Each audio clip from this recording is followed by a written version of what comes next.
A continuación vamos a ver la defensa de la parte sustantiva. La distribución de los tiempos es igual que durante la parte procesal, son 15 minutos por cada una de las partes y luego 3 minutos para unos turnos de réplica y dúplica. La única diferencia es que aquí comienza interviniendo la parte demandante y a continuación la parte demandada, en ambos casos, tanto en el turno principal como en la réplica y la dúplica.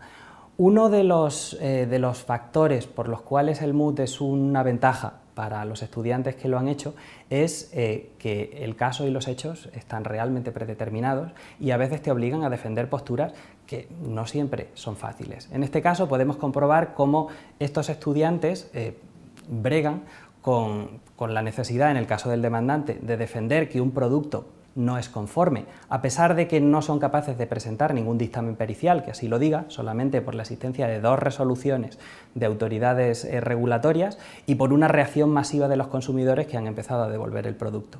Mientras tanto, la parte demandada tiene que defender que, a pesar de esta reacción masiva que ha conducido al cierre de una empresa, no existía ninguna falta de conformidad. Y luego las dos tienen que discutir cuáles son los daños que se derivan de esta supuesta o no falta de conformidad. En un supuesto donde existen complicaciones técnicas que ya se han puesto de manifiesto durante el interrogatorio del perito, lo cual añade más mérito porque los estudiantes tienen que improvisar hasta cierto punto y añadir esos argumentos previos del interrogatorio en su intervención posterior.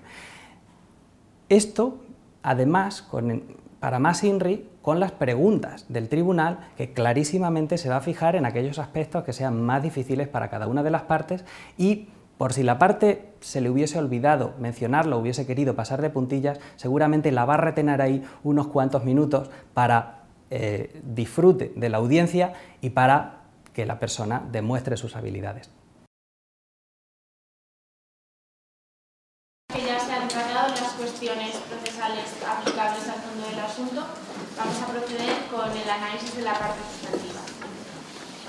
Esta parte solicita que el Tribunal Arbitral declare un incumplimiento esencial del contrato que vinculaba a Polonia y a Cervantes Soluciones y que como consecuencia del mismo se han generado unos daños que deben ser indemnizados.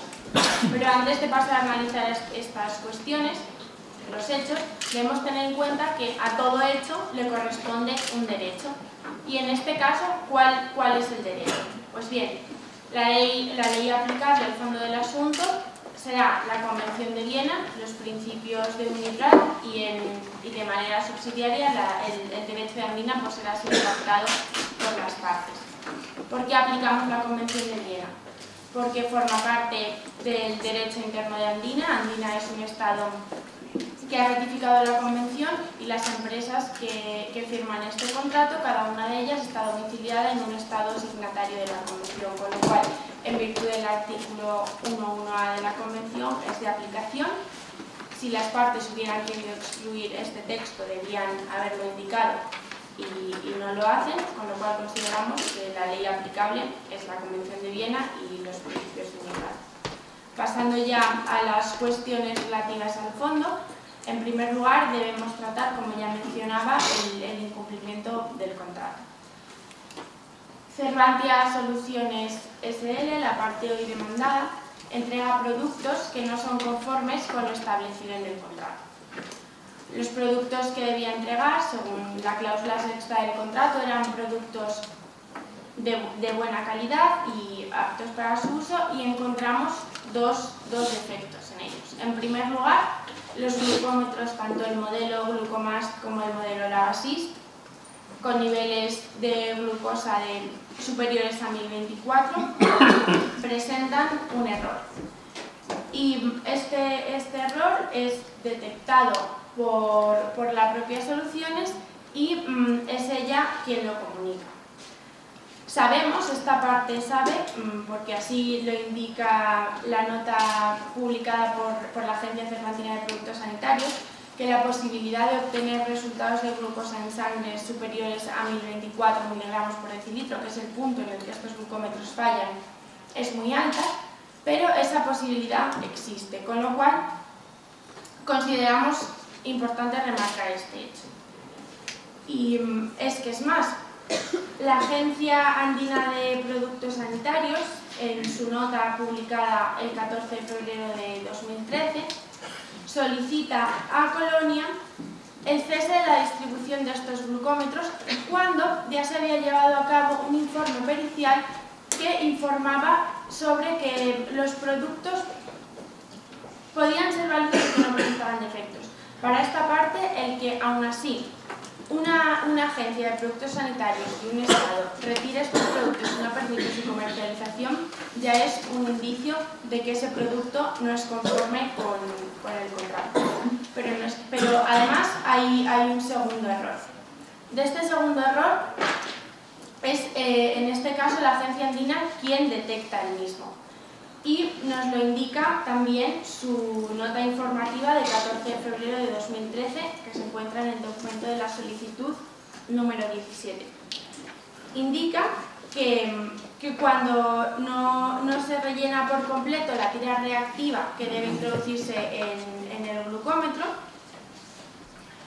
el glucómetro puede en su medición establecer unos valores que no son conformes con el real, porque puede dar lugar a mediciones inferiores. Con lo cual, en ese caso, el producto no estaría cumpliendo con el fin requerido de un glucómetro. El fin para el que se utiliza un glucómetro es para medir el nivel de glucosa en sangre de manera correcta y así poder después pautar cuál es el nivel de insulina que la persona diabética debe inyectarse. Con lo cual, en ese caso, no cumple con ese fin. Pero es que es más, es la propia Soluciones quien en publicidad emitida por ella, la que afirma que sus productos son aptos para personas invidentes o con problemas visuales. Esta parte también sabe que el sistema de alarma debe guiar durante todo el proceso y que el fin del sistema de alarma no era informar cuando la tira reactiva no estuviera rellena, pero que no se disponga de ese sistema de alarma hace que el fin para el que sirve un glucómetro no sea válido. Y en relación al defecto detectado de que no servía para el uso por invidentes, debemos acudir al artículo 35.2b de la Convención de Viena, en la que se indica que una mercancía no es conforme con el contrato cuando no es apta para cualquier uso especial que expresa o tácitamente se haya hecho saber al vendedor en el momento de la celebración del contrato. A través de la publicidad se estaba informando de que este producto era apto para su uso por personas invidentes o con defectos visuales y hemos visto que no se cumplía. El artículo continúa diciendo, salvo que de las circunstancias resulte que el comprador no confió o no era razonable que confiara en la competencia y juicio del vendedor. Para Colonia, en el momento de contratar, confía por completo en el buen hacer de Soluciones y en su carácter de empresa dedicada a la fabricación de productos sanitarios y consolidada en el mercado. Con lo cual, no se cumple ni el apartado A del 35.2 de la Convención de Viena, ni el segundo apartado. Con lo cual, los productos no son conformes con lo que se estipula en el contrato. Antes de proceder a tratar por qué el incumplimiento de este contrato es esencial, debemos hacer referencia a un aspecto que consideramos muy importante, y es el deber de cooperación. Soluciones no coopera en ningún momento, y debe hacerlo en primer lugar por la buena fe que rige todas las relaciones contractuales. En segundo lugar, y de manera más especial, porque el contrato que estaban celebrando era un contrato de suministro de glucómetros con distribución en exclusiva en el territorio andino, con lo cual esa exclusividad le ponía en un mayor deber de diligencia. Pero si aún esto no fuera... Sí, me dice que no cooperaron de ninguna forma. Es decir, el ofrecimiento de vamos a mejorar el software no es una forma de cooperación. Sí, lo que hace Soluciones es informar de que va a mejorar el software del producto, pero porque una empresa nos diga vamos a mejorar el software del producto, no implica que se esté llevando a cabo una medida real que permita realmente cumplir este deber de cooperación. Porque el ofrecimiento que hace al informar de que va a revisar el software no se está produciendo ninguna acción para ayudar a disminuir el perjuicio causado, sino que simplemente es una comunicación y que aún no se sabe. Por ejemplo, después nuestra contraparte probablemente dirá sí que cooperan porque ofrecen productos, aunque esta parte considera que lo hace de manera tardía a Colonia, pero no nos indican si esos productos tienen o no un software actualizado o no, con lo cual consideramos que ese ofrecimiento no es suficiente y que no se puede considerar cumplido de esta manera con el deber de cooperación. Pero en cuanto al deber de cooperación, me gustaría acudir a los hechos que obran en el expediente que se nos entrega. En el documento, empezando en el documento de la solicitud número 9 y de manera continuada, Colonia se dirige, empezando en la página 24 del caso, Colonia, cuando se entera del fallecimiento del señor Clarín y preocupado, se pone en contacto con Soluciones y le pregunta si estos productos funcionan correctamente. La respuesta de Soluciones se encuentra en el email que se encuentra en el documento siguiente y nos indica: no se debe a ningún defecto de nuestro producto LASIS, nuestros productos son totalmente fiables. Y después, al final, indica: podemos afirmar que el trágico suceso no se debe a nuestro producto, entendemos que estén preocupados por su imagen y que esta clase de sucesos afectan a su credibilidad, pero ya sabemos que este tipo de acontecimientos pueden suceder y suponemos que sabrán manejar esta situación para mitigar sus efectos, aunque eso ya corre de su cuenta.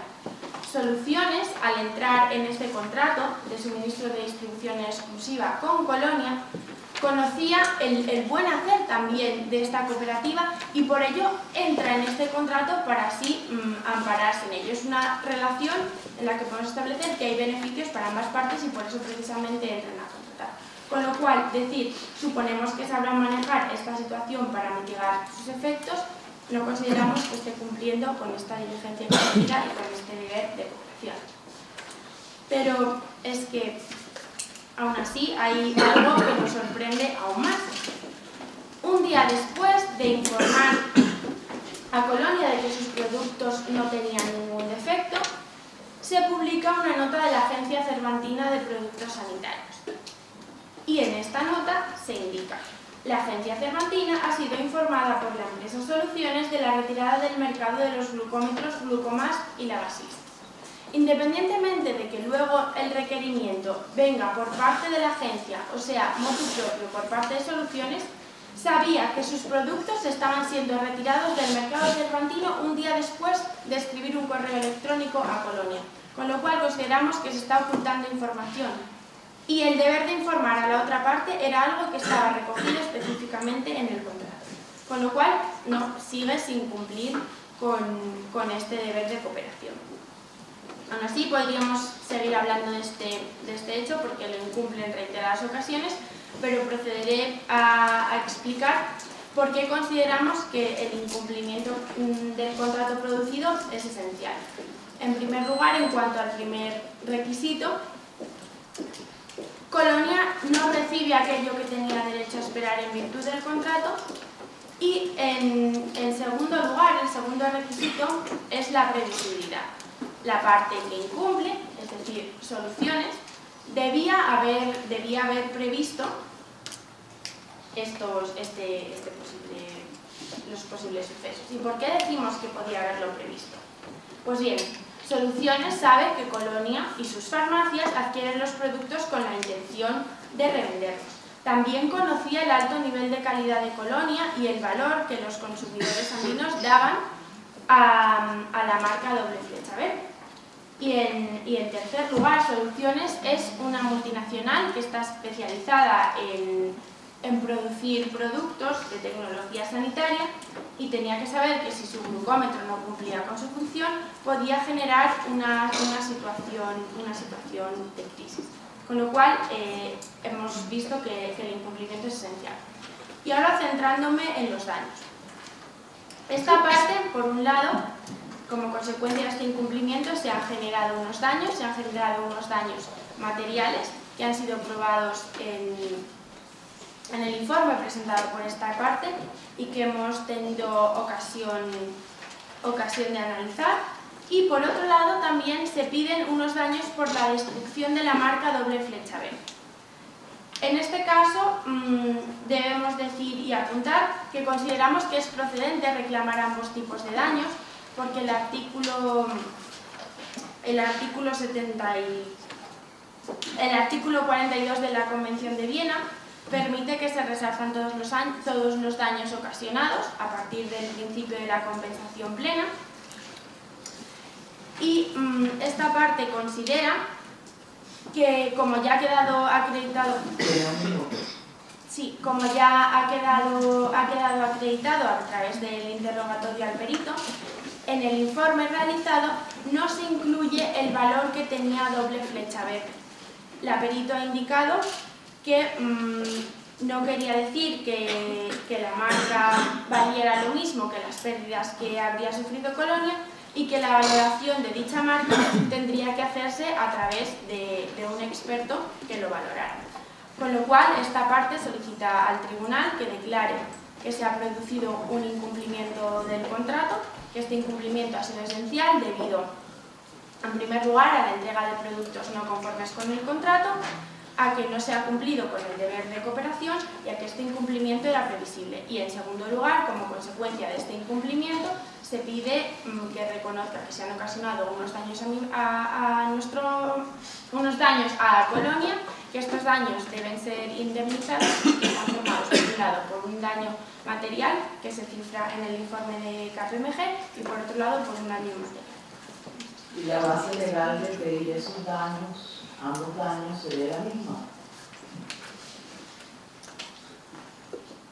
Sí, el daño se ha producido, por un lado, un daño a Colonia. Colonia, como ya hemos visto, está en un proceso de liquidación, con lo cual en el informe pericial ya hemos podido comprobar cómo había una expectativa en base a los planes que tenía Colonia y cómo, la perito lo ha indicado, la gráfica presentaba una línea reciente y cómo a partir de un determinado momento, que es el 21 de diciembre de 2012, lo proyectado y lo real difiere. Con lo cual, en ese sentido... Perdón, creo que no me entendió la pregunta. La pregunta es, ¿qué se basa legalmente para solicitar ambos daños en lo mismo o en instrumentos distintos? Sí, no sé si la señora presidenta está haciendo referencia a si se pueden pedir daños materiales por un lado y daños inmateriales por otro. Lo fundamentamos me refiero en qué fundamentan los daños materiales y en qué fundamentan los otros daños. Sí, en el artículo 42 de la Convención de Viena se permite indemnizar. ¿Ambos? Sí. Ok, esa era la pregunta.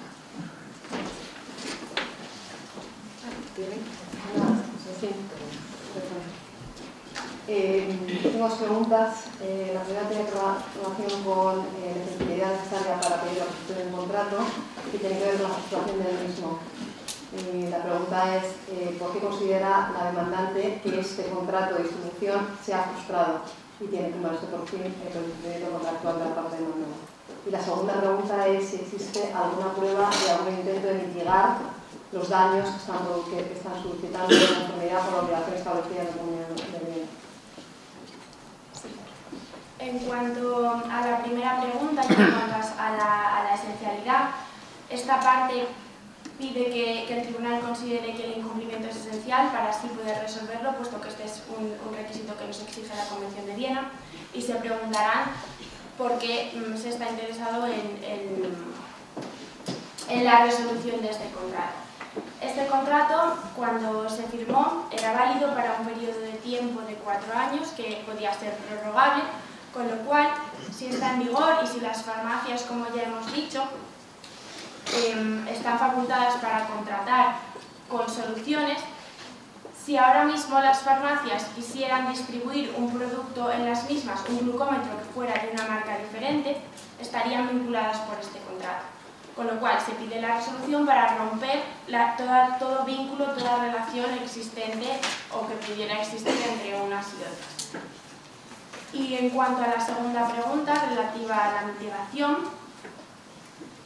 se debe mitigar para que el daño a indemnizar sea la diferencia entre el causado y el que ha debido de ser mitigado. Esta parte considera que Colonia sí que ha cumplido el deber de mitigación, haciendo todo lo posible. Una de las acciones que realiza es, en primer lugar, comunica a los usuarios de glucómetros que les devolverá el importe. Y en segundo lugar, cuando ya ve que la situación llega a un punto y en el que en el que Soluciones no hace nada por ayudarles, retira los productos del mercado.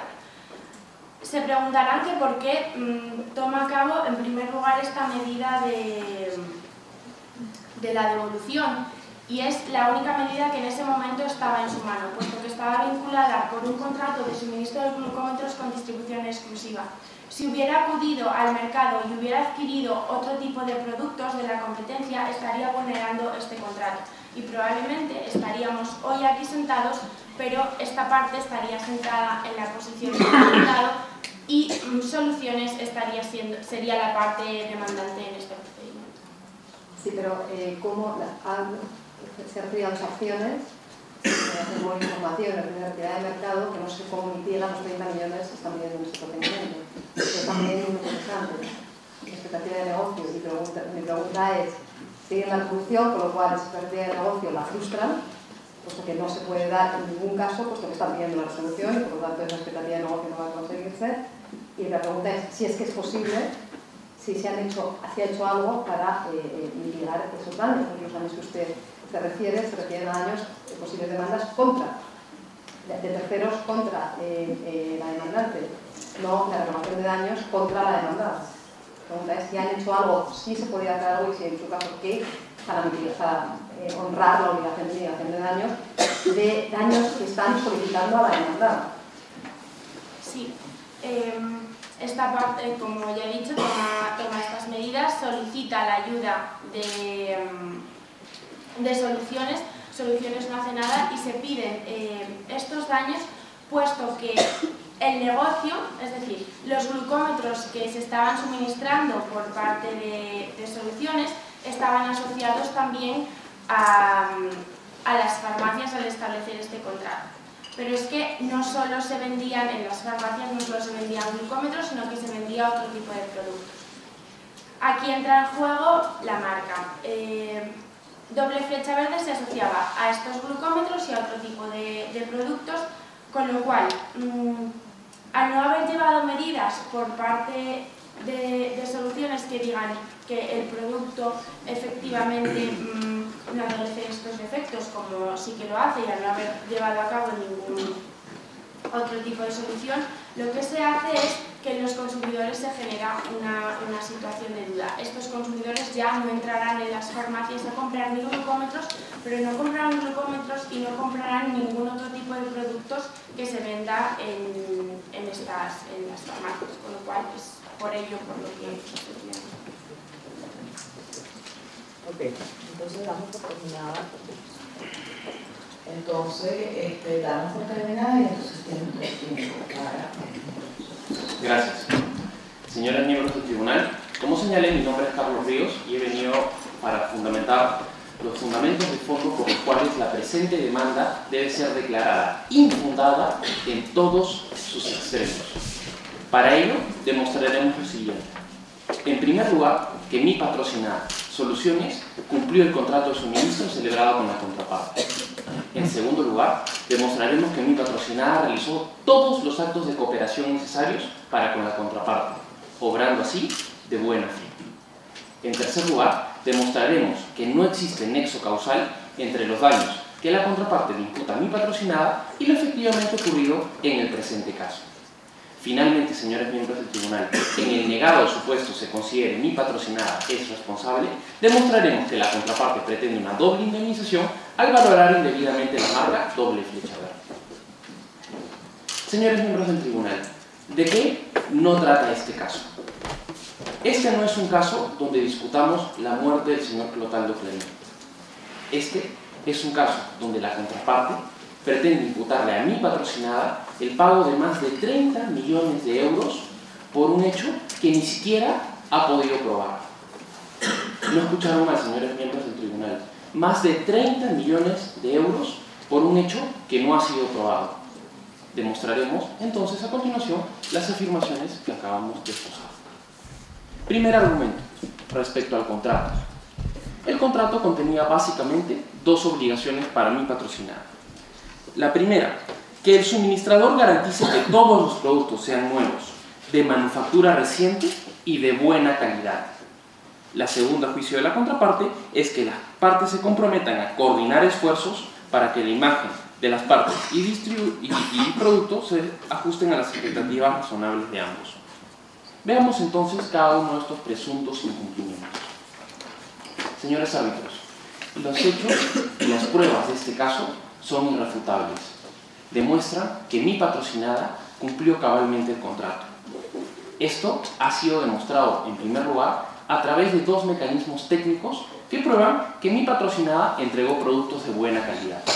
El primero, la certificación internacional ISO 15197, que podemos encontrar en la aclaración número 10 del presente caso, que se pueden encontrar en la página 78 de los documentos del mismo. ¿Qué señala este ISO? Que los estándares en los productos de monitoreo de glucosa deben seguir los parámetros del mismo y comprenden pruebas de diseño y producción, así como pruebas de performance e información del manufacturador. Señores árbitros, de los hechos del caso se desprende que mi patrocinada contaba con dicha certificación internacional respecto a todos y cada uno de sus glucómetros. Por consiguiente, ya existía un organismo técnico que había aprobado y demostrado con claridad que los productos tenían buena calidad. Además de la certificación ISO 15197, se ha probado en el presente caso que los glucómetros, incluso con posterioridad al incidente en Andina, contaban con buena calidad. Y es que una pericia técnica así lo demostró en el presente caso. Y sobre el particular me referiré a la que está contenida en la aclaración 16 del presente caso, que pueden encontrar en la página 80 de los documentos del caso. ¿Qué señaló este documento? El examen pericial de los glucómetros entregados con posterioridad al incidente en Andina no ha revelado la existencia de defectos ni en hardware ni en software.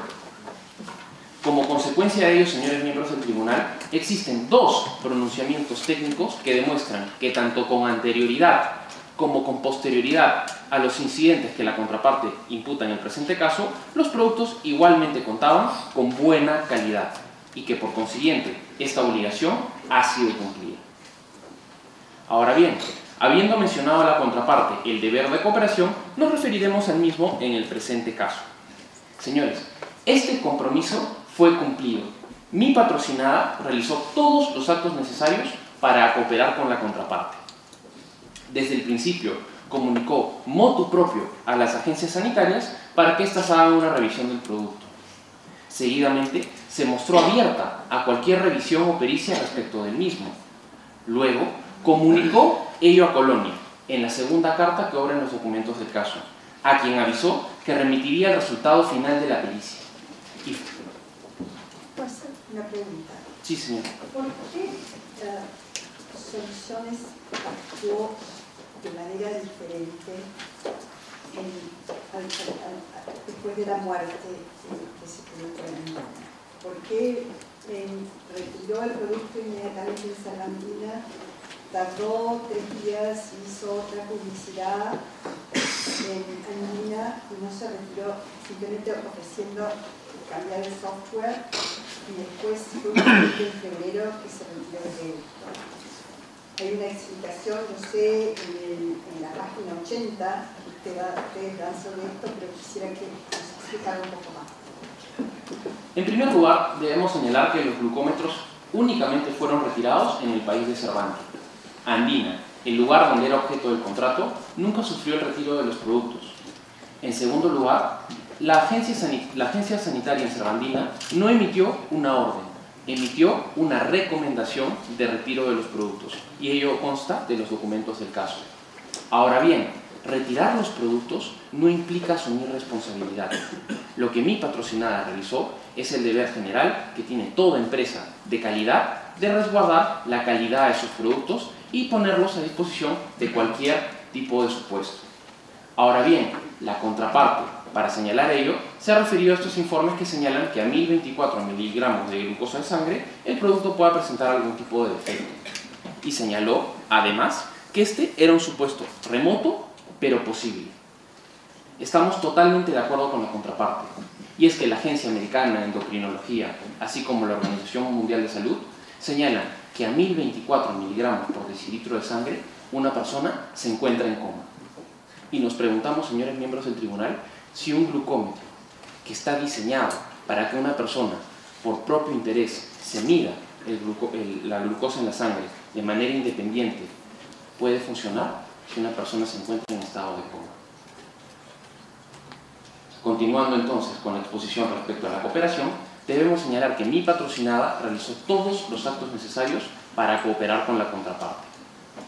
La contraparte señala que mi patrocinada debió pronunciarse respecto a la imagen corporativa de la misma y de los productos que nosotros suministramos. No obstante ello, debe quedar claro, señores miembros del tribunal, que mi patrocinada avisó a la contraparte que se estaba practicando una pericia respecto a los glucómetros y que, finalizado el resultado del mismo, emitiría los pronunciamientos correspondientes para, efectivamente, dar las explicaciones correspondientes del caso. Pero, ¿qué hizo la contraparte cuando se le avisó ello? La contraparte se liquidó.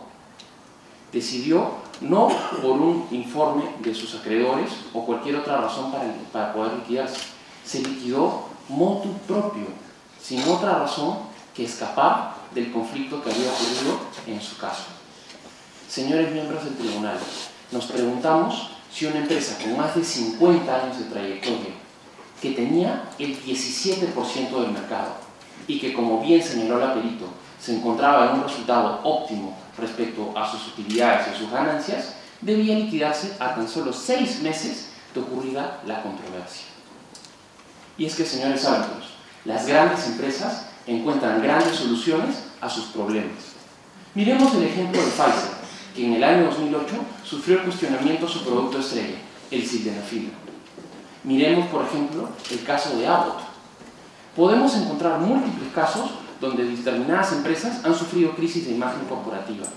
No obstante ello, en ningún supuesto dichas empresas se liquidaron a tan solo 6 meses y, por el contrario, las que acabamos de mencionar siguen siendo al día de hoy líderes en sus respectivos mercados. Sí, pero está hablando de ejemplos de fabricantes, no de distribuidores.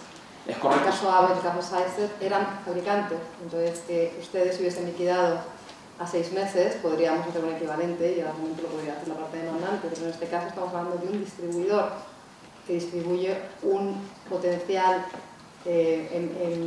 elemento defectuoso fabricado por un tercero ajeno a quien ha demandado. Señores árbitros, si un fabricante, quien sufre el daño más grave y directo por el fallo de un producto, no tiene que liquidarse, con mayor razón una farmacia que solamente distribuye y cuyo nombre no es asociado a los productos, tiene por qué liquidarse. Pongamos el ejemplo de un supermercado. Si un producto es distribuido en el mismo y falla, los consumidores relacionarán el fallo a la empresa que fabricó el producto, mas no al supermercado. El impacto respecto al fabricante siempre será mayor, y como bien hemos señalado, si estos no tienen la necesidad de liquidarse, mucho menos una farmacia. Ahora bien, señores árbitros, me referiré en torno al nexo causal del presente caso, porque es evidente que el mismo es inexistente. Señores árbitros, para justificar la indemnización en el presente caso, la contraparte ha señalado que existe una relación de causalidad entre el fallo de un glucómetro y las pérdidas por 31 millones de euros causadas no por otra razón que la liquidación y disolución de Colonia. Y es que, señores árbitros, esta relación causal es evidente, es inexistente. Sobre la relación causal, el profesor Calabresi ha señalado lo siguiente: los daños deben ser consecuencia normal y esperada de una conducta. En otras palabras, debe existir predictibilidad en el daño. Señores árbitros, para mi patrocinada era razonable y previsible que si el producto hubiese tenido alguna falla, se resarciera a los consumidores por los defectos del mismo. Hubiese sido previsible que se hubiese indemnizado a la viuda del señor Clotaldo Clarín si es que se probaba que efectivamente el glucómetro había fallado. Pero, señores árbitros, es absolutamente imprevisible que mi patrocinada pueda señalar que la contraparte, a tan solo 6 meses de ocurridos los hechos, se disolviera y liquidara, generando así las pérdidas que hoy en día pretende imputarle a mi patrocinada. Eso, señores miembros del tribunal, es absolutamente imprevisible. Y es que los riesgos generados por la disolución y liquidación llevarían a que ninguna empresa contrate con otra, pues los riesgos de asumir los daños generados por la liquidación ante cualquier siniestro o supuesto ni siquiera probado de un producto sean nada más y nada menos que liquidarse. Finalmente, señores miembros del tribunal, debo referirme en torno a la doble indemnización que la contraparte pretende en el presente caso. La contraparte ha señalado que el peritaje que ha presentado, elaborado por KPMG, contiene los daños, más no la valorización de la marca. Pero la perito bien ha notado que su especialidad no es la valorización de la marca. Y no obstante ello, los métodos más empleados para valorizar una marca son los descuentos de flujo de caja en los casos de la marca. ¿A qué nos referimos con ello? Cuando uno mide el valor de una marca, debe medirlo sobre la base de lo que la marca le permite vender. En otras palabras, la marca no genera otra cosa que flujos de caja. Flujos que se obtienen en la comparación a lo que un producto generaría con la marca a lo que un producto podría generar sin ella. Si atendemos a que el informe pericial ya estableció los hechos, los productos que se han dejado de vender a raíz de la presunta actividad de mi patrocinada, entonces ya se encuentra comprendida la indemnización por la marca, pues esta se encuentra comprendida y globalizada dentro de los productos dejados de vender. Finalmente, señores miembros del tribunal, ha quedado demostrado que mi patrocinada obró de buena fe en el presente caso y que, por el contrario, la contraparte se ha tomado muy en serio el nombre de mi patrocinada y le ha pedido soluciones respecto a cada problema que se le suscitó. No obstante, mi patrocinada ha obrado de buena fe y con claridad en el presente caso. El contrato ha sido cumplido y no existe relación causal en el presente caso. Muchas gracias. Que la perito ha dicho que, bueno, que no es una experta en valoración de marcas, también ha indicado que ha leído mucho sobre el tema y que está formada sobre ello. Y también nos ha dicho que en el informe pericial no se incluye el valor que tendría la marca de licenciar estos productos. Se le acabó el tiempo. Gracias. Señores árbitros, la contraparte ha citado el segundo informe de la Agencia Andina de Productos Sanitarios. El informe es claro. Colonia ha retirado los productos del país de Andina. Colonia, no mi patrocinada. La contraparte ha señalado que ha sido mi patrocinada quien retiró los productos, y ello no fue así. Como bien y textualmente ella señaló, fue Colonia quien retiró los productos de Andina. Y nos preguntamos si ello obedece a una obligación de mitigar daños. Ahora bien, señores miembros del tribunal, la contraparte ha señalado que no hemos probado los hechos de este caso. Ignora el ISO 15197 que obra en los documentos del caso. Ignora el informe pericial emitido que demuestra que mi patrocinada entregó productos de buena calidad. Y es que lo creado por hechos no se borra con palabras. Hecho. Mi producto contaba con el ISO 15197, certificando su calidad. Hecho un informe pericial, determinó que el producto no tenía defecto alguno. Hecho, se informó de ello a la contraparte para ofrecer una solución al caso. La contraparte pretende ahora que los hechos, que son claros, que se le informó y que se avisó, no habían ocurrido. La contraparte pretende ahora borrar los hechos con simples palabras. Muchas gracias.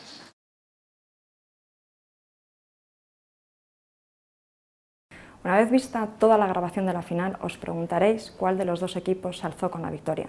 Los tres miembros del tribunal no lo tuvieron nada fácil, pero al final el premio lo obtuvo la Pontificia Universidad Católica del Perú. La mejor manera de conocer además cómo es el MUT Madrid es también a través de aquellas personas que participan directamente en la competición. Vais a poder ver a continuación entrevistas, en primer lugar, de Fernando García Cuñado Bernal, socio de KPMG, y luego de dos de las miembros del Tribunal de la Final, de María Vicien y de Diana Troubles. En mi opinión, en nuestra opinión, pensamos que la incorporación de la prueba pericial ha resultado francamente bien, cumple el objetivo que nos planteábamos y que se planteaba la organización, que no es otro que enriquecer un poco más la práctica de la prueba, sofisticar, añadir una nota adicional que en el fondo acerca mucho más la realidad del caso a la realidad del día a día del arbitraje. Todo ello con su carácter accesorio y no de pieza principal razonablemente dentro del caso. Creo que ha funcionado muy bien por tres motivos. Uno, porque los estudiantes han demostrado cómo tienen capacidad también de entender cuestiones económicas, cómo las han incorporado al caso y la brillantez de los interrogatorios y cómo a su vez lo han incorporado en sus conclusiones. En resumen, yo creo que es un buen paso, insisto que sofistica y da un paso más adelante en la tremenda calidad a la que nos tiene ya acostumbrados el MUT Madrid. Desde KPMG pensamos, estamos convencidos que el apoyo a iniciativas universitarias, a competiciones como el MUT Madrid es fundamental. Es nuestro compromiso con la sociedad y con los estudiantes y, entre otras cosas, porque creemos en el futuro y es nuestra misión apoyar a los profesionales del futuro para que crezcan y tengan oportunidades. Además, los chavales lo merecen porque están demostrando un nivel y una calidad creciente cada año. Bueno, yo le agradezco muchísimo a la Universidad Carlos III que monte una actividad así. Yo creo que es realmente provechosa para los estudiantes, quienes se tienen que preparar, y estoy en admiración de ellos. Estoy muy feliz de yo ser mucho mayor y que no voy a tener que competir con ellos cuando tengan ellos los 30 años de experiencia, porque realmente es una formación, es muy nutritivo para el intelecto. Ellos tienen que ver el caso, analizar el caso y exponer el caso, y ya llegan a una final después de 7 audiencias donde han defendido como demandantes y como demandados, es decir, ellos se cambian el papel y tienen que defender ambos lados. Entonces eso es un ejercicio que normalmente ni siquiera los abogados lo hacen, porque se tienen que poner en el papel de su contraparte, pero no lo tienen que defender sino ante ellos mismos. Entonces yo sí estoy en admiración y, como le digo, le agradezco muchísimo a la universidad que tenga esta iniciativa que se está dando a través del mundo en arbitrajes internacionales en distintos idiomas, y obviamente como latinoamericana me encanta que haya una iniciativa así, que permita que aquellos estudiantes que no tienen la posibilidad de hablar inglés e ir a otros MUTs puedan venir al de Madrid. Bueno, está primero la diferencia elemental de que cuando usted está en un arbitraje real, las partes son reales, los stakes, como se dice en español, son verdaderos y son mayores, y entonces es un proceso donde las consecuencias tienen consecuencias reales para las partes. Pero habiendo dicho eso, aquí es una competición de estudiantes. Me ha sorprendido mucho el alto nivel de los equipos y lo bien preparados que están, y el compromiso que parecen tener todos con la competición y con querer ganar y con desempeñar el mejor papel posible. A mí estas competiciones me parecen excelentes, me parecen muy importantes porque, por empezar, cuando yo empecé, estas competiciones no existían. Esto es una novedad de los últimos 10, 20 años. Empezó todo esto con el Vismut y es muy importante porque les permite a los estudiantes de distintas partes del mundo encontrarse y estar en situaciones que luego van a enfrentar en la realidad si inician una carrera en litigation y hacen arbitraje después en sus carreras. Si os ha gustado el presente vídeo relativo a la final del MUT Madrid, os animamos a que participéis en la siguiente edición, 7ª edición del MUT Madrid, que va a tener lugar del 20 al 24 de abril del 2015. Y para cualquier duda, siempre podéis visitar nuestra página web mutmadrid.es.